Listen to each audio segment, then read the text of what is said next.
മത്സര പരീക്ഷകൾക്കായി തയ്യാറെടുക്കുന്നവരാണോ നിങ്ങൾ? എങ്കിൽ നിങ്ങൾക്കായി ഒരു മുൻകാല വർഷ ചോദ്യം. ചോദ്യം ഇതാണ്: താഴെ പറയുന്നവയിൽ ഏതാണ് കേരളത്തിന്റെ കിഴക്കോട്ടൊഴുകാത്ത നദി? Option A Kabani, option B Bhavani, option C Periyar, option D Pambar. ഉത്തരം ഓപ്ഷൻ സി പെരിയാർ. ശങ്കരാചാര്യർ പൂർണ്ണ എന്ന് പരാമർശിച്ച നദിയാണ് പെരിയാർ.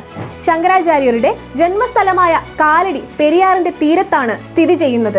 ആലുവാപ്പുഴ, കാലടിപ്പുഴ എന്നിങ്ങനെയും പേരുകളിൽ അറിയപ്പെടുന്ന പെരിയാർ എറണാകുളം, ഇടുക്കി ജില്ലകളിലൂടെയാണ് ഒഴുകുന്നത്. പെരിയാറിന്റെ നീളം 244 കിലോമീറ്റർ. പെരിയാറിനോട് ആദ്യം ചേരുന്ന പോഷക നദി മുല്ലയാർ. പെരിയാറിൽ AD 1341 ഉണ്ടായ വെള്ളപ്പൊക്കത്തെ തുടർന്ന് നശിക്കാനിടയായ തുറമുഖമാണ് കൊടുങ്ങല്ലൂർ തുറമുഖം.